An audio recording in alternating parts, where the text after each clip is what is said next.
Hey guys, glad to stop by. So today, I thought we'd can some chili beans up. Um, excuse me. I use chili beans for everything. Well, a lot of stuff. Anyway, not just chili. I mean, we put it in Tex-Mex dishes, just all kinds of stuff. It seems like I go through a lot of pints every year, and I do them in pints instead of quarts. So that way, when I have a recipe that just calls for one can of something, I already have that one can. I don't have to worry about dividing it up. If I was just making chili, I would probably do all quarts because most chilies take, 4 to 6 cans worth of chili beans. So I just do it in pints instead, and in this way, by doing them on myself, I know what's in it. I don't have to worry about something I can't pronounce being in it, which makes it nicer for me and my family. And I don't have to worry about the preservatives because I know these cans will last, these jars will last about a year and a half on a shelf, possibly even 2 years. But we go through, the last go around I made 30 cans, I think total, 30 jars of beans total, and they're gone, and it didn't last 6 months. So we're back to doing more, and I already thought I had a video for this, but I guess I do not. And I'm also going to do some white chili beans also. I may not do them on this video, but the process is the exact same no matter what the bean. The only difference is with these, it's the exact same spices, and these have water. But white beans, exact same process, exact same spices, only use chicken broth in those. But anyhow, if you are new and this is your first canning video, welcome. Hope you check out this video, check out some of my other canning videos, or any of my food related videos. We do dinners, we do desserts, canning, some gardening, all kinds of good stuff. But if you're returning or one of the new subscribers, welcome back and thank you. Don't forget to like, subscribe, share, hit the notification bell. That way you know when my videos come out. You don't have to necessarily watch them obviously right then and there, but at least let you know when I have a new video that is released. Comments always welcome. Just be nice. It's okay to disagree. Just think before you type. Okay, so that being said, why don't we head on down here to the countertop and we'll start this process up. All right, hold on for me just 1 second. Okay, so to start with, you won't need a whole lot to do this with. We will need to get our pressure canner out eventually, and our jars and lids and rings, but there are two different ways to go about this. There's an approved method, which is the one I'm going to do right now, and I'll explain why. And then there's an unapproved method, and the unapproved method is a tad bit quicker because it's like right now, and that is we don't quick soak our beans, all right, or quick cook our beans. You're not going to cook them completely, but you do give them a bit of a head start. That's the way I'm going to do it today. I have done it both ways, and there's only one downfall I see to the unapproved way. The unapproved way is you put a half a cup of just dry regular beans into your jar, add your spices, add your liquid, and then start processing. That sounds easy enough. I feel, this is my opinion, that you don't get enough beans in the jar, and if you do get enough beans, they soak up so much of your liquid that the beans can be dried, and go bad quicker. So, choice is yours. But I am going to do it this way. I feel you get more beans in it, and they don't soak up all the chili sauce that we make inside the jars. So, to do our quick soak, first thing I got in my, you'll need a pot, and I've got 8 cups of water in here, and it's probably closer to 10, and I've got 2 pounds of pinto beans right here. So, and they're just the dry out of the bag beans. I did go through the bag as I put them into the bowl here, and I made sure I had no rocks, because sometimes there'll be rocks in the bags of beans, and I have no broken beans in here. I just prefer not to have the broken beans. I suppose you could, but I always just take them out along with any deformed beans, bad beans, and rocks. So, and then I rinse these off. after I do that, the only thing we have to do is go ahead. We're gonna put him in our water. We're gonna bring this up to a rapid boil, and then once it hits that rapid boil, we're gonna let it boil for 2 minutes, no more, no less. And then when that 2 minutes is up, I am gonna turn this off, remove it from the heat, and let it sit with the lid on it for 1 hour.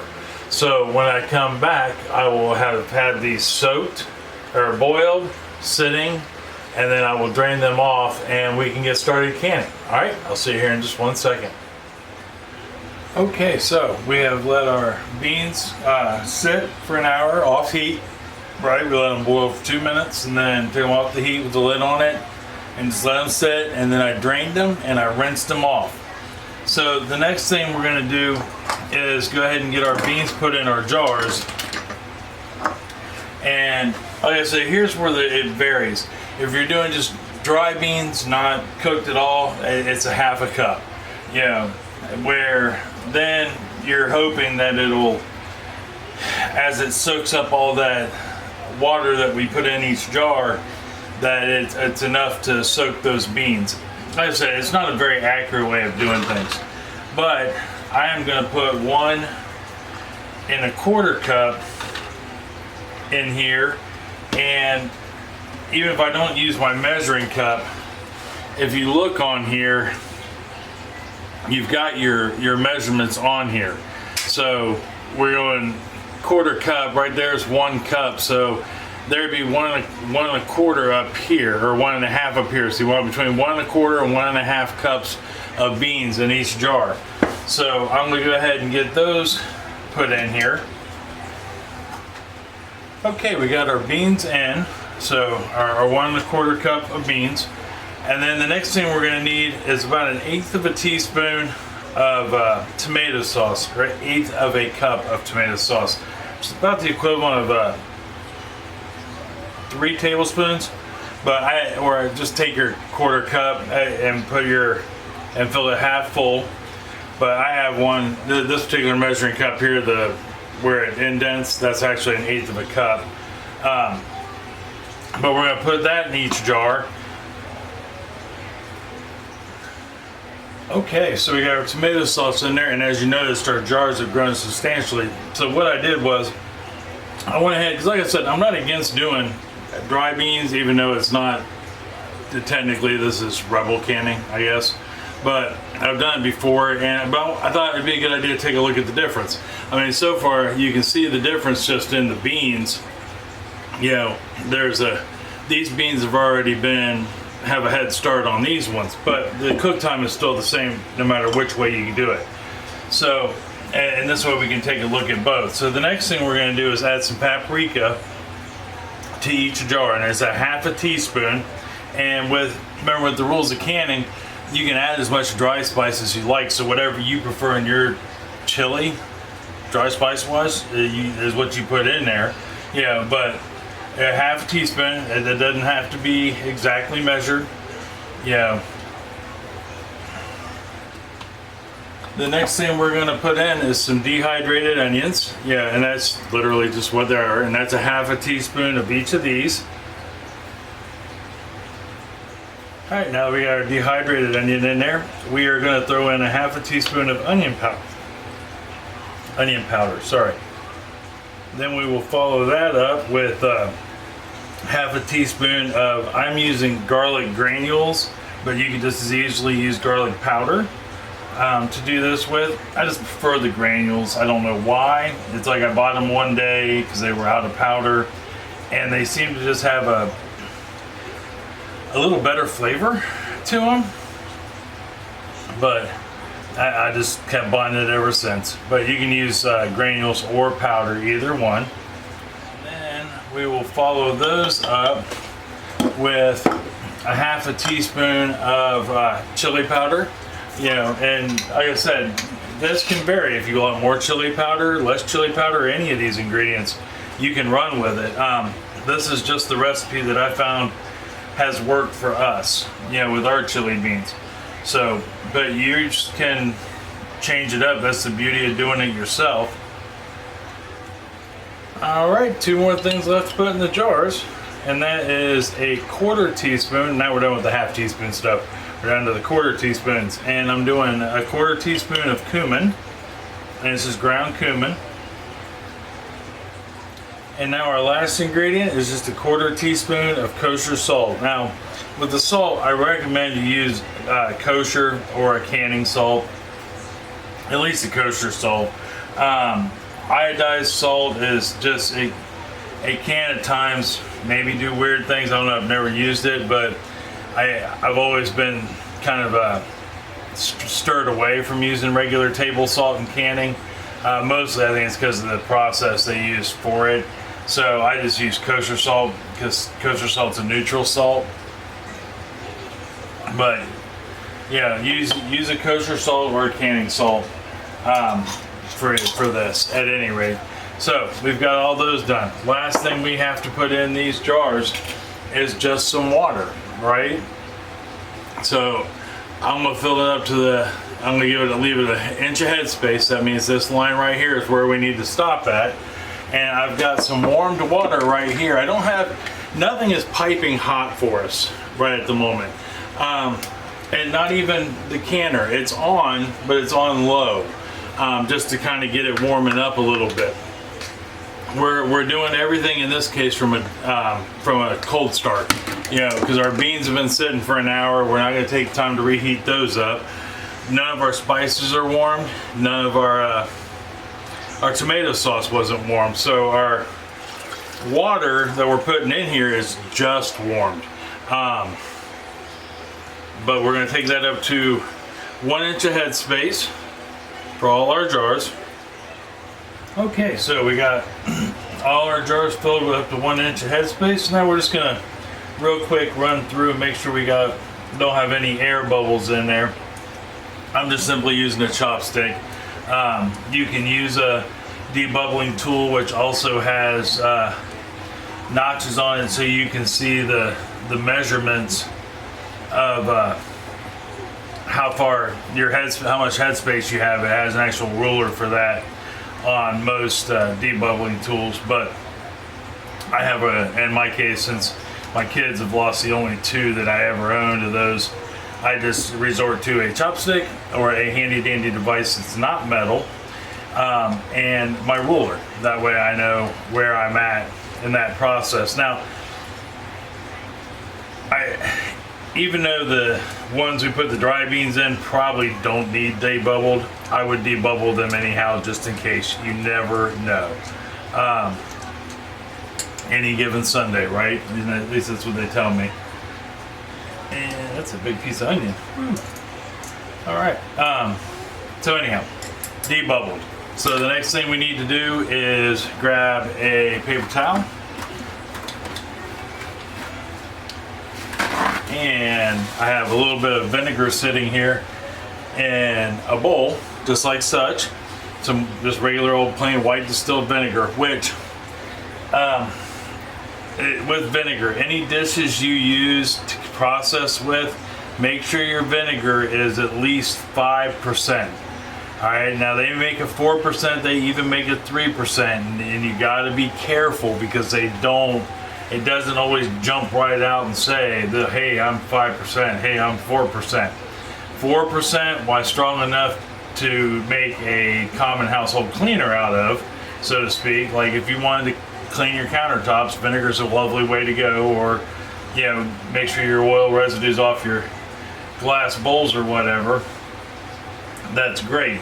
Like for just wiping this down, anything under 5% is perfect. But I always just have been in the habit of just buying 5% vinegar all the way around. It does cost more, not much. Like I think for a gallon of vinegar, it's like 75 cents more. But if you're going to be canning and processing and using vinegar, especially with cucumbers coming up and pickling season about, that's really important. So we got those wiped off. I'm going to take the rest of the vinegar and I'm going to put it in my canner. That way we can keep the minerals at bay and, well, pretty jars. And then I'm gonna take my lids, which we have washed and let dry, right? We washed, rinsed, and let those bad boys dry. And I'm gonna go ahead and put those on our cans. All right, we got our lids on, so now we're on to our rings. And here's kind of the important part, is with rings. I mean, lids should always be centered, right? But we want to take our ring, and when we put it on there, you know, you want it finger tight, not death grip all the way tight. Now I understand, because I get this way with my hands sometimes too with my arthritis. Finger tight can be kind of an iffy word, so I get if you have to put a little oomph behind it, but for all intents and purposes, once it stops with your fingers, done. So then once we get those on there, once you get that on there, we'll just go ahead and set it in the canner. Okay, so with most tall canners, you can do 2 layers, right? But I'm sure, I don't know if people point this out normally or not, but I'm going to because I think it's important. I've got my first 10 jars in there, and now it's full. So I'm going to take a second ring that normally sits on the bottom, right? And I'm going to put it on top of these 10, right? And where that's got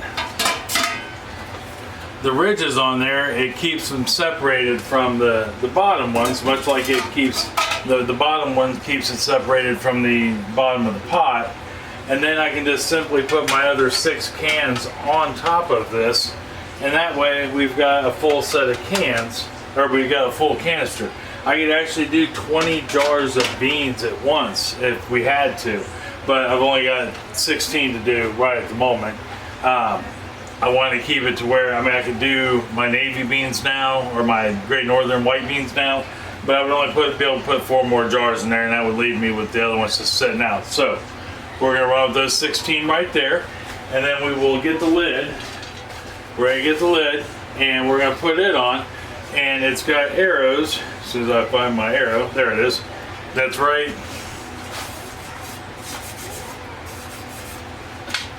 Sorry about that. I don't know what was on my can lid. Is right there, right? I got that arrow right there, and then I've got a lid on my arrow on my canner right there. I'll go ahead and set that down so it seats. I'm gonna close it up tight, and then I am gonna go ahead and turn my canner up from low all the way to high, and I'll start getting steam coming out of here. I've got a little button back here that's gonna pop up. When that pops up, I am gonna set my timer for 10 minutes, and when that button pops up, I will start my timer. After that 10 minutes is up, I can put my weight on, but I'll show you all that. So let me go ahead and get this to the point where it's popped up, and I'll be right back. Okay, so our timer is going off. Go ahead and get that stopped. As you can see, the button is up. I've been my 10 minutes, so now I'm going to take my weight and I'm going to put it on and cover my vent, right? We have gotten all the air out. We're now steamed. So now what we're going to do is we're going to watch this gauge go up. All right, now I still have my heat on high. As this goes up, I will turn this down as it goes, little bit at a time, till it hits 11. Once it hits 11 psi, because I'm under 1,000 feet above sea level, I am going to go to 11. Once it hits 11 and it's holding, I will start my timer, and I am going to process these for 75 minutes. So if you're doing quarts, the bigger jars, you'll go 90 minutes. But since we're just doing pints in this case, I'm going to go 75. And I want to maintain that temperature or that pressure. If it drops below 11 at any given time, I have to start over again. I don't want that. If it goes above 11, let's say it hits 12 or even 13, that's okay. Don't make any big moves. Just turn your temperature down a little bit so it goes back down to 11. And I mean, you want to do little bits at a time. Never big swings in temperature. That's what causes siphoning, glass breakage, jars to break, things of that nature. It's huge temperature swings, and it can cause your food to not be right. So as this goes up, I will turn that down a little bit. Like right now it's on high. Once it hits 5, I'll take it down to like 8, and then once it hits 7, I'll take it down to like 7, and so on and so forth till it hits 11, maintains 11, and then I will start my timer. All right, I will see you when we're done with this, so we can talk about what to do after we've hit our 75-minute mark. See you here in a second. Okay, timer is going off, so we'll go ahead and pick that. We've been our 75 minutes, so now the next thing we're going to do is turn this off, turn off our stovetop, and we're just going to let this sit. We got to watch for 2 things to happen, at least with this particular brand of canner. Now, your canner may be different depending on what you have. There's a couple, 2, 3 different brands out there. But this one, this Presto canner here, we're going to wait for this gauge to go all the way down to 0. And that button back there that we looked at earlier is going to drop back down. So that way when that happens and this is at 0, we can take this weight off, and we'll talk about what to do after that. Alright, see you here in a second. Alright, so our pressure is now down to 0. Our pin just dropped here in the back. So what we want to do now is go ahead and take off our weight, right? And set our timer for 5 minutes. And then when that 5 minutes is up, we can go ahead and remove the lid and see what we got going on. All right, I'll be back in just 1 second. Okay, so our 5 minutes is up. So now we can go ahead and remove our lid. And remember, we always want to take our lid off away from us. So that way all that steam, that way it doesn't come out after us, you know, and get in our face and melt our face. Because we definitely don't want to melt our face. Give me 1 second, I gotta get the tongs. I did not grab them, hold on. Okay, tongs, that's what we needed. So, let's go ahead and get these bad boys out. Now I can smell the chili beans, which tells me well, we may have had some siphoning, but definitely not on the top row. But look at that. I mean, I don't know if you can see it or not, but those bad boys are bubbling away. Let me grab something to hold it with, and then that way I can bring it over to show you. But there we are right there. And I think that just is beautiful. So we're gonna go ahead and get our 16 jars out of the processor here, out of the canner. Okay, we've got our jars out, and we did have some siphoning. I don't know which jar yet, but I see a little bit of residue on here, and there's a little bit on this container here. Oh, did you hear that? That pop. You want to hear all of these do that. That means that they're sealing. But I've also got just a slight discoloration in the water that's still in the container here, in my pressure canner. That's all right. Siphoning isn't uncommon, so I'm not hating on it, and it couldn't have been too bad. But I want you to see something here real quick before we go marching on to talk about what to do with these.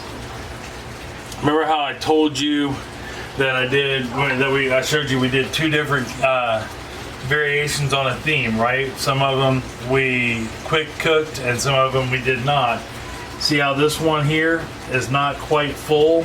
Neither is that one, but yet that one is very full.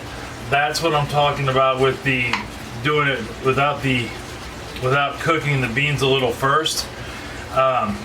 That you end up with more liquid than bean. Now that's going to change a little bit, but not a whole lot, because what's going to happen is those beans will continue to soak up that liquid that's in there, and it'll cause it to get a little bit more, but bean per bean, you've got more in the approved method way per can than in the non-approved method way. I just wanted to show you that. Like I said, I will do them both ways depending on time, energy, and effort, but I wanted you to know, what you're gonna get. So, what am I gonna do now? I'm gonna sit here and listen to these things ding, because I think that's the greatest thing ever, along with watching them bubble. But in the meantime, I'm gonna let these sit here for 12 to 24 hours, trying my hardest not to disturb them. But I bet they get moved at least once. Then that way it gives them a chance to completely seal, cool down enough that you can handle them. Remember, right now that is at 240 some degrees Fahrenheit, and it'll hurt you. So it's best just to let them sit here, let them cool down. When I come back, we'll go over real quick about how to store them and what to do with them, and then that, yeah, that'll probably be it. But I want you guys to know how to do that. So I'll see you here in just a second. Okay, so those are still cooling and all that, but I was downstairs taking care of some laundry, and it hit me. I still have like 2 jars of the old left, so I wanted to show them to you. And this is, I believe, one of the ones that we did not cook first. You know, we did not quick cook them before we jarred them. And you can see up top there, you know, we still have our inch of head space, but what you may not be able to see real well is like right in there. See how there's not a whole lot of liquid in there, but there is a whole lot of tomato paste and other stuff. Well, there's some liquid in there, but not much. You know, and that's what you want to, it's not going to hurt anything because it's still sealed, which is one of the things that I wanted to show you. That's the first thing you should do on your anything you process before you put it away, is grab it by its lid and hold on to it. Not the jar, just the lid, right? I'm just holding that by that little thin piece of paper, and you want to make sure that that's dented down in, and then we want to label it. So you can see that the last time I made chili beans was October 25th of last year. So now we're in June, so these managed to make it almost 7 months. Like I said, that was over 30 jars.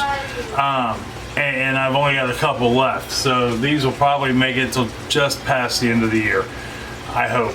Well, maybe not just those, but I gotta do white beans also, so on and so forth. But anyhow, once you get it labeled and you've checked to make sure, and we've wiped down our jars to make sure there's nothing on them, because like I'll wipe these down since one of them had let loose a little stuff in the system. That means it's on the jars. And then I will put them on the shelf down in the basement in our pantry / laundry room / grocery store. When you store processed foods like this that you do yourself, idealistically you want it in a darker environment. It doesn't have to be pitch black, but dark, like a pantry. And you want to try to keep it between 68 and 72 degrees, which if you have a basement, that's ideal. If you don't, that's okay. Just that maximizes your life expectancy of your product by following those 2 rules there. There are people who live in Arizona where it is 100+ degrees all the time, and they keep their stuff just in their house, in their garage, you know, where it's not 100 degrees, but it's not 68 to 72.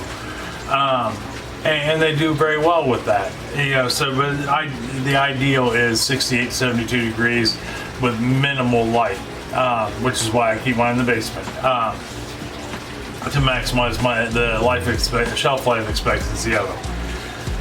But yeah, I think that's it. I really hope you make these. And I base this on the fact that, you know, I spent $4 for 4 pounds of beans, dry, and I spent another $6 on lids. All right, I already have the rings, I already have the jars, and then another $2 on sauce. Now, so what are we up to? $12 between tomato sauce and lids and beans. And for that, you know, for that 12, we'll say $13 with spices for, you know, what is. I have 16 jars of chili beans. You know, chili beans aren't, that's not even $1 a jar, and you can't buy chili beans anymore for less than $1 a jar. And I know what's in it, you know, so that's another good, there are several good reasons to process, but that's one of them. The 2 of the best reasons are it can be money saving in the long run, and you know what's in it. Those are the 2, in my mind, the 2 most important things. So anyhow, if you do end up canning these, let me know. Or if you have something you can, let me know. If you have something you want to see me can, let me know. If not, I don't know what we're going to can next, but I'm sure it'll be something. It won't be too much longer. We'll be processing stuff in the garden. But Wednesday for dinner, still have no clue, but I'm working on it. But until Wednesday, I love you. I love you very much. Tell somebody else you love them and love them very much. They may need to hear it. You know, it's going to make them smile either way it goes. It's going to make you smile and tell them that. And if you make some of these chili beans up and either make them a dish with them in it or hand them a couple jars, it's going to make them smile. They're going to feel appreciated, and you're going to give them the steps to make themselves something good to eat. So, till Wednesday for dinner, I love you, and I'll see you then. All right, see you later. Bye-bye.